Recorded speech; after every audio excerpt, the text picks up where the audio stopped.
ओम नमः शिवाय। दोस्तों, कैसे हैं आप सब। हमारे चैनल पर आपका एक बार फिर से बहुत बहुत स्वागत है। एक बड़ी खूबसूरत बात किसी ने कही है कि एक ही जगह पर गोल गोल घूमते रहना भी एक तरह की गति ही है, लेकिन अपनी मंजिल की तरफ एक छोटा सा कदम बढ़ाना उसे प्रगति कहते हैं। तो दोस्तों, अपनी गति नहीं, अपनी प्रगति को नापिए। खुद से ये सवाल पूछिए कि क्या आपकी मेहनत आपको सच में आगे लेकर जा रही है। देखिए, आप कितनी तेजी से दौड़ी ओच रहे हैं ये उतना जरूरी नहीं है जितना ये जानना कि आप सही दिशा में दौड़ी ओच रहे हैं या नहीं। चलिए, इसी सोच के साथ आगे बढ़ते हैं और उस ब्रह्मांडीय ऊर्जा के बहाव को समझने की कोशिश करते हैं जो आज हम सबकी जिंदगी पर अपना असर डाल रही है। देखते हैं कि आज का पंचांग हमें क्या दिव्य इशारे दे रहा है। तो दोस्तों, आज की तारीख है 20 सितंबर 2025 और दिन है शनिवार। आज कृष्ण पक्ष की चतुर्दशी तिथि है जो देर रात 12:17 तक रहने वाली है। ज्योतिष की दुनिया में कृष्ण पक्ष की चतुर्दशी को एक बहुत ही गहरी और शक्तिशाली तिथि माना जाता है। इसे रिक्ता तिथि भी कहते हैं, जिसका मतलब होता है खाली। लेकिन घबराइए नहीं, इसका मतलब कुछ नेगेटिव नहीं है। इसका असली मतलब है कि आज का दिन बाहर की भौतिक चीजों के पीछे भागने का नहीं, बल्कि अपने अंदर के खालीपन को आध्यात्मिक ऊर्जा से, पॉजिटिविटी से भरने का दिन है। यह तिथि भगवान शिव को बहुत ही प्रिय होती है। इसीलिए यह दिन मंत्र जाप, ध्यान, साधना और खुद को समझने के लिए सबसे बेहतरीन माना जाता है। हाँ, एक बात का ध्यान रखिएगा कि इस दिन किसी भी नए काम की शुरुआत, जैसे कोई नया बिजनेस, गृह प्रवेश या शादी ब्याह की मनाही होती है, क्योंकि ऊर्जा इतनी शक्तिशाली और अस्थिर होती है कि उसे संभालना मुश्किल हो सकता है। अब बात करते हैं नक्षत्रों की। तो आज दिन पर 2 नक्षत्रों का प्रभाव रहेगा जो दिन के 2 अलग अलग हिस्सों में हमें अलग अलग तरह की एनर्जी देंगे। सुबह 8:05 तक मघा नक्षत्र का असर रहेगा। मघा नक्षत्र के स्वामी छाया ग्रह केतु हैं और इसके देवता हैं हमारे पितृ यानी हमारे पूर्वज। ये नक्षत्र सिंह राशि में आता है और इसका प्रतीक चिन्ह है एक राज सिंहासन। तो इसका मतलब ये हुआ कि दिन का पहला हिस्सा आपको अपनी जड़ी डीछों से, अपने परिवार की विरासत से जुद्धाने के लिए प्रेरित करेगा। इस समय में आपके मन में एक गंभीरता, एक अधिकार और आत्मसम्मान का भाव बना रह सकता है। इसके बाद पूरे दिन पूर्वा फाल्गुनी नक्षत्र का प्रभाव रहेगा। इस नक्षत्र के स्वामी हैं सुंदरता और प्रेम के कारक शुक्रदेव। ये नक्षत्र आराम, लग्जरी, क्रिएटिविटी और लोगों से मेलजोल का प्रतीक है। तो जैसे ही ये नक्षत्र शुरू होगा, दिन की ऊर्जा में एक बड़ा बदलाव महसूस होगा। सुबह की गंभीरता की जगह मन में हल्कापन आ जाएगा और आपका झुकाव कला और रिश्तों की तरफ बरत जाएगा। योग की बात करें तो आज रात 8:06 तक साध्य योग है। साध्य का मतलब होता है जिसे साधा जा सके या जिसे पूरा किया जा सके। तो ये योग किसी भी नई चीज को सीखने के लिए, किसी मंत्र को सिद्ध करने के लिए या किसी स्किल को परफेक्ट बनाने के लिए बहुत ही शुभ माना जाता है। अगर आप कोई काम बहुत समय से पूरा करने की कोशिश कर रहे हैं तो आज साध्य योग आपकी मदद कर सकता है। इसके बाद शुभ योग लगेगा जो रात के समय को और भी मंगलकारी बना देगा। अब आते हैं करण पर। दिन में 11:54 तक विष्टिकरण रहेगा, जिसे हम सब भद्रा के नाम से भी जानते हैं। ज्योतिष में भद्रा को शुभ नहीं माना जाता और इस दौरान कोई भी शुभ या जरूरी काम करने की सख्त मनाही होती है। ऐसा माना जाता है कि भद्रा के समय में शुरू किया गया काम अक्सर मुश्किलों और बाधाओं से भर जाता है। इसके बाद शकुनीकरण लगेगा। और आज का वार है शनिवार, जो न्याय और कर्म के देवता शनिदेव को समर्पित है। शनिवार का दिन हमें सिखाता है कि हम जो भी करें पूरी ईमानदारी से करें। ये दिन अनुशासन, धैर्य और सेवा भाव का दिन है। अब जल्दी से जान लेते हैं आज के शुभ और अशुभ मुहूर्तों के बारे में। आज का सबसे शुभ समय यानी अभिजीत मुहूर्त दिन में 11:56 से 12:40 तक रहेगा। वहीं अशुभ समय, जिसे हम राहु काल कहते हैं, वो सुबह 9:19 से 10:49 तक रहेगा। हमारी सलाह है कि इस समय कोई भी महत्वपूर्ण फैसला लेने से, यात्रा शुरू करने से या पैसों का कोई बड़ा लेन देन करने से बचें। तो कुल मिलाकर आज का निष्कर्ष ये है कि दिन एक मिलीजुली ऊर्जा लेकर आया है। सुबह के समय भद्रा और राहुकाल की वजह से थोड़ा सावधान रहने की जरूरत है। चतुर्दशी तिथि और शनिवार का संयोग हमें अपनी जिम्मेदारियों को समझने और आध्यात्मिक होने के लिए कह रहा है। दिन का पहला हिस्सा जहां थोड़ा गंभीर रहेगा, वहीं दूसरा हिस्सा रचनात्मक और सामाजिक होने की पूरी संभावना है। अब हम अपनी चर्चा को आगे बढ़ाते हैं और अब बात करते हैं खास तौर पर कुंभ राशि के जातकों की। तो कुंभ राशि वालों, आपके लिए ये जो समय चल रहा है, ये एक बड़े बदलाव का, एक बड़े ट्रांसफॉर्मेशन का समय है। शनि की साढ़े का आखिरी चरण आपके दूसरे भाव से गुजर रहा है, जो आपको परिवार और पैसों के मामले में बहुत कुछ सिखाकर जा रहा है। सबसे बड़ी बात यह है कि मायावी ग्रह राहु आपके लग्न में यानी आपके पहले ही घर में विराजमान है और केतु ठीक उनके सामने आपके 7वें घर में बैठे हैं। राहु केतु का ये जो एक्सिस बना है, वो आपके खुद के व्यक्तित्व और आपके रिश्तों के बीच एक रस्साकशी जैसा माहौल पैदा कर रहा है। लेकिन अच्छी बात यह है कि देवगुरु बृहस्पति की कृपा आपके 5वें भाव पर है, जो आपकी बुद्धि और आपके ज्ञान की हर हाल में रक्षा कर रहे हैं। इस बद्धी ग्रह स्थिति के बैकग्राउंड में आइए अब देखते हैं कि आज चंद्रमा का गोचर आपके लिए क्या खास असर लेकर आ रहा है। देखिए, आज मन और भावनाओं के स्वामी चंद्रमा पूरे दिन आपकी राशि से 7वें भाव में सिंह राशि में गोचर कर रहे हैं। ज्योतिष में 7वां भाव विवाह, जीवन साथी, बिजनेस पार्टनरशिप और समाज में आपकी इमेज को दिखाता है। और जैसा मैंने आपको बताया, इसी घर में वैराग्य के कारक केतु पहले से ही मौजूद हैं। तो आज आपके 7वें भाव में चंद्रमा और केतु की एक बहुत ही सेंसिटिव युति बन रही है, जिस पर आपके पहले घर में बैठे राहु की सीधी 7वीं नजर भी पड़ीडीएच रही है। ये एक तरह से ग्रहण योग जैसी स्थिति बना रहा है, जो आज आपके दिन के हर एक पहलू पर बहुत गहरा असर डालने वाली है। कुंभ राशि वालों, आज आपकी मानसिक हालत एक झूले की तरह हो सकती है, कभी ऊपर कभी नीचे। चंद्रमा, जो हमारा मन है, जब वो केतु के साथ जुड़ता है तो एक बद्धी अजीब सी स्थिति बनती है, जिसे अलगाव या डिटैचमेंट कहते हैं। एक तरफ 7वें घर का चंद्रमा आपको लोगों से जुड़ने के लिए, सोशलाइज करने के लिए और अपने पार्टनर के साथ एक इमोशनल कनेक्शन महसूस करने के लिए उकसाएगा, लेकिन वहीं दूसरी तरफ केतु आपको उसी भीड़ में अकेला महसूस करवाएगा।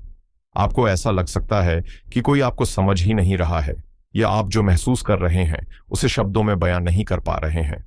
लग्न में बैठे राहु इस सिचुएशन में घी डालने का काम कर सकते हैं, जिससे आप ओवरथिंकिंग और बेवजह की चिंता के शिकार हो सकते हैं। मन में भविष्य को लेकर एक अनजाना सा डर आपको परेशान कर सकता है। आज का दिन अपने मन को एक दर्शक की तरह देखने का है, उसकी हर लहर में बह जाने का नहीं। अब अगर आपके करियर की बात करें तो आज कार्य क्षेत्र के लिए एक लाइन है, communication is the key but silence is golden. मतलब बातचीत जरूरी है, पर चुप रहना उससे भी ज्यादा कीमती हो सकता है। 7वां भाव आपके सहकर्मियों और ऑफिस में आपके सोशल सर्कल को भी दिखाता है। चंद्रमा केतु का योग और राहु की दृष्टि यहां पर गलत फहमियों का एक जाल बुन सकती है। हो सकता है आप कुछ अच्छा करने जाए और उसका मतलब बिल्कुल उल्टा निकाल लिया जाए। आपकी किसी सीधी सादी बात को भी तोड़ डीएच मरो दाच कर पेश किया जा सकता है। इसलिए आज ऑफिस की किसी भी तरह की पॉलिटिक्स या गॉसिप से खुद को मीलों दूर रखें। बस अपने काम से काम रखें। किसी भी नए प्रोजेक्ट की जिम्मेदारी लेने या बॉस से कोई जरूरी बात करने के लिए आज का दिन बिल्कुल सही नहीं है, खासकर राहुकाल के समय। बस धैर्य के साथ आज का दिन निकालें। व्यापारियों के लिए आज का दिन किसी अग्नि परीक्षा से कम नहीं है। 7वां भाव सीधे सीधे बिजनेस पार्टनरशिप का होता है। यहां चंद्रमा और केतु का एक साथ आना आपके पार्टनर के साथ विचारों में मतभेद या किसी पुराने मुद्दे को लेकर तनाव पैदा कर सकता है। आपको अपने पार्टनर का मूड समझ नहीं आएगा या उनकी तरफ से सहयोग में कमी महसूस हो सकती है। कोई भी नई डील, एग्रीमेंट या कॉन्ट्रैक्ट साइन करने के लिए आज रुक जाना ही बेहतर है। चतुर्दशी तिथि और भद्रा का प्रभाव भी आपके पक्ष में नहीं है।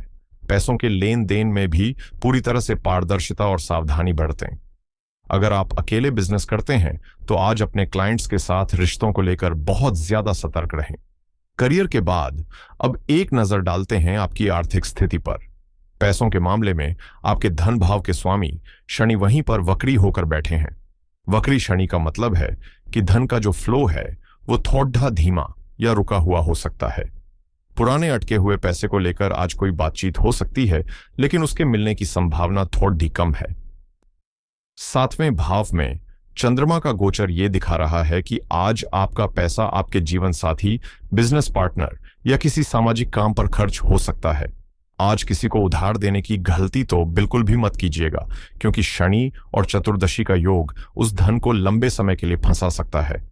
इन्वेस्टमेंट करने के लिए भी दिन अच्छा नहीं है। जो जातक शादीशुदा हैं, उन्हें आज अपने रिश्ते पर सबसे ज्यादा ध्यान देने की जरूरत है। आपके विवाह का भाव आज पूरी तरह से पीड़ित है। चंद्रमा केतु की युति को ज्योतिष में वियोग या अलगाव का योग भी कहा जाता है। इसका मतलब तलाक नहीं, बल्कि इमोशनल डिस्कनेक्ट है। आपको ऐसा महसूस हो सकता है कि आपके और आपके पार्टनर के बीच एक अनजानी सी, न दिखने वाली दीवार आ गई है। वो आपकी बात नहीं समझ रहे या आप उनकी भावनाओं को महसूस नहीं कर पा रहे। केतु पुराने दबे हुए मुद्दों को फिर से सतह पर ला सकता है, जिससे बेवजह का झगड़ाहा हो सकता है। आज अपने अहंकार को साइड में रखकर अपने साथी को समझने की कोशिश करें। उनकी सेहत का भी खास ख्याल रखें। प्रेम जीवन में भी आज कुछ इमोशनल चैलेंज देखने को मिल सकते हैं। हालांकि आपके पंचमेश बुध की स्थिति ठीक है और 5वें घर में बृहस्पति का बैठना आपके रिश्ते की नींव को मजबूत बनाए हुए है, लेकिन 7वें भाव का असर आपके रिलेशनशिप पर भी पड़ी डीडीएचेगा। आपको अपने पार्टनर के व्यवहार में एक रूखापन सा महसूस हो सकता है। किसी छोटी सी बात पर बड़ी बहस छिड़ सकती है। आज अपने रिश्ते में किसी तीसरे इंसान को बिल्कुल भी दखलंदाजी न करने दें। अपने पार्टनर पर शक करने के बजाय उनसे शांति से बात करने की कोशिश करें। आपके प्रेम और वैवाहिक जीवन के साथ साथ पारिवारिक जीवन में भी एक संतुलन बनाए रखने की जरूरत है। दूसरे भाव में बैठे वक्री शनि आपकी वाणी को, आपकी बातों को थोड़ा कठोर बना सकते हैं। आज आप जो भी बोलें, बहुत सोच समझकर बोलें, क्योंकि आपके शब्द परिवार के सदस्यों को चुभ सकते हैं। घर में किसी प्रॉपर्टी या पुराने आर्थिक मामले को लेकर चर्चा हो सकती है, जिसमें तनाव की स्थिति बन सकती है। अपनी मां के स्वास्थ्य का ध्यान रखें, क्योंकि चंद्रमा मां का कारक भी है और आज वो पीड़ित अवस्था में है। स्वास्थ्य के नजरिए से देखें तो आज लापरवाही बिल्कुल भी न करें। लग्न में बैठा राहु आपको सिर दर्द, कंफ्यूजन और एंग्जाइटी जैसी समस्याएं दे सकता है। 7वें भाव में चंद्रमा केतु का योग आपके पेट के निचले हिस्से, यूरिनरी ट्रैक्ट या हार्मोनल इंबैलेंस से जुड़ी परेशानी दे सकता है, खासकर महिला जातकों को। 8वें भाव में सूर्य का गोचर भी अचानक किसी स्वास्थ्य समस्या का संकेत देता है। बाहर का खाना खाने से बचें, साफ पानी पिएं और मानसिक शांति के लिए प्राणायाम का सहारा लें। और अंत में हमारे स्टूडेंट्स के लिए आज का दिन एक मिक्स्ड बैग की तरह है। 5वें भाव में बैठे बृहस्पति आपको ज्ञान और बुद्धि तो दे रहे हैं, आपकी सीखने की क्षमता अच्छी रहेगी। आप किसी मुश्किल विषय को भी साध्य योग के प्रभाव से आसानी से समझ पाएंगे। लेकिन लग्न में राहु और 7वें भाव में चंद्रमा केतु के कारण आपका मन बहुत भटकेगा। इमोशनल डिस्टर्बेंस की वजह से कंसंट्रेट करने में मुश्किल होगी। हमारी सलाह है कि पैर हाई शुरू करने से पहले 10 मिनट के लिए ध्यान करें और अपनी स्टडी टेबल को साफ सुथरा रखें। तो कुंभ राशि वालों, आइए अब आज के दिन का सार समझते हैं। संक्षेप में कहूं तो आज का दिन आपके धैर्य की, आपकी समझदारी की और आपके रिश्तों की एक कड़ी परीक्षा लेने वाला दिन है। मन में बेचैनी और रिश्तों में तनाव, ये आज की मुख्य थीम है। आपको हर कदम फूंक फूंक कर रखना होगा, खासकर बातचीत करने और पैसों का लेन देन करने में। दिन की ऊर्जा आपको बाहर से ज्यादा अपने भीतर झांकने के लिए प्रेरित कर रही है। और अब आज की महासूचना। आज ब्रह्मांड आपको यह सिखा रहा है कि हर रिश्ते की नींव उम्मीदों पर नहीं, बल्कि एक दूसरे को समझने पर टिकी होती है। आज दूसरों से उम्मीदें रखने के बजाय उन्हें समझने की कोशिश करें। आपका जीवन साथी, आपका बिजनेस पार्टनर, आपके दोस्त, वो वैसा व्यवहार क्यों कर रहे हैं, इसके पीछे की वजह जानने की कोशिश करें। आज आपको एक जज नहीं, बल्कि एक हीलर, एक मरहम लगाने वाला बनना है। यही आज की सबसे बड़ी चुनौती है और यही इसका सबसे बड़ा समाधान भी है। इन ब्रह्मांडीय ऊर्जाओं को संतुलित करने और आज के दिन को बेहतर बनाने के लिए मैं आपको कुछ बहुत ही सरल और प्रभावी उपाय बता रहा हूं। इन उपायों के पीछे का ज्योतिषीय तर्क भी जरूर समझें। पहला उपाय है राहु केतु अक्ष की शांति के लिए। आज आपके जीवन की मुख्य समस्या राहु केतु के एक्सेस से ही आ रही है। केतु, जो 7वें भाव में चंद्रमा को परेशान कर रहा है, वो वैराग्य और अतीत का कारक है। इसकी नेगेटिव ऊर्जा को शांत करने का सबसे अच्छा तरीका है सेवा भाव। आज किसी जरूरतमंद या किसी दिव्यांग व्यक्ति को अपनी क्षमता के अनुसार कुछ दान करें, जैसे भोजन या वस्त्र। जब हम बिना किसी स्वार्थ के सेवा करते हैं तो केतु का जो अलगाव है वो एक पॉजिटिव दिशा में मुद्ध जाता है। दूसरा उपाय है शनिदेव की कृपा पाने और कर्म बंधन से मुक्ति के लिए। आज शनिवार है और चतुर्दशी तिथि भी है। ये शनिदेव और भगवान शिव दोनों की कृपा पाने का बहुत बड़ा दिन है। आज शाम के समय सूर्यास्त के बाद ओम शम शनैश्चराय नमः मंत्र का जाप करते हुए एक कटोरी में थोड़ा सा सरसों का तेल लें और उसमें अपना चेहरा देखें। फिर इस तेल को किसी शनि मंदिर में दान कर दें या पीपल के पेड़ डीएच के नीचे रख दें। ये उपाय साढ़े साती के कष्टों को कम करता है और हमारे कर्मों के बोझ को हल्का करता है। और तीसरा उपाय है चंद्रमा को बल देने और मन को शांत करने के लिए। मन का कारक चंद्रमा आज केतु के साथ होने से बहुत ज्यादा पीड़ित है। मन की शांति और इमोशनल स्टेबिलिटी के लिए आज रात को चांदी के गिलास में पानी पिएं।